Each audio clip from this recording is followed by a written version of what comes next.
আসন্ন জাতীয় সংসদ নির্বাচনে সকল প্রস্তুতি গ্রহণ করলেও জাতীয় নাগরিক পার্টি এনসিপি নির্বাচনে অংশগ্রহণ করবে কিনা তা নিয়ে শুরু হয়েছে অনিশ্চয়তা।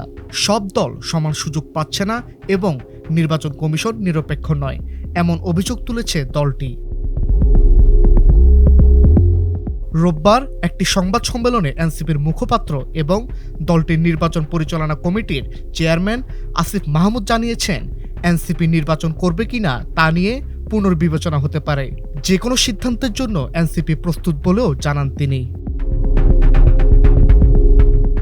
দলীয় সূত্র মতে, প্রধান উপদেষ্টার সাথে বৈঠকের সময় বিএনপির প্রতি ইসি পক্ষপাতমূলক আচরণ করছে বলে অভিযোগ করেন এনসিপি নেতারা। প্রধান উপদেষ্টার সাথে বৈঠক শেষে নাহিদ ইসলাম জানান, একটি সর্বোত্তম নির্বাচন আয়োজনের জন্য যে সর্বোত্তম পরিবেশ এবং প্রশাসনের যে নিরপেক্ষতার প্রয়োজন তা আমরা দেখতে পাচ্ছি না।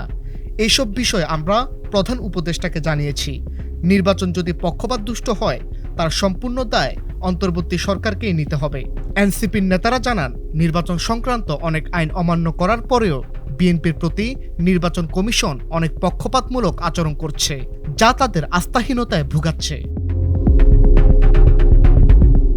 এদিকে এনসিপি নেতাদের সাথে বৈঠকের পর প্রধান উপদেষ্টা প্রেস উইং থেকে সংবাদ বিবৃতিতে জানানো হয়, নির্বাচনের নিরপেক্ষতা নিশ্চিত করতে মাঠ প্রশাসনের লটারির মাধ্যমে রদবদল করা হয়েছে এবং এতে পক্ষপাতের কোনো সুযোগ নেই। এদিকে প্রধান উপদেষ্টা বলেন, নির্বাচনের নিরপেক্ষতা নিশ্চিত করতেই লটারির মাধ্যমে প্রশাসনের রদবদল করা হয়েছে এবং এই নির্বাচন জনগণের ভাগ্য বদলের নির্বাচন, তাই এই নির্বাচন সুষ্ঠু হতেই হবে। ডেস্ক রিপোর্ট, আজকের পত্রিকা।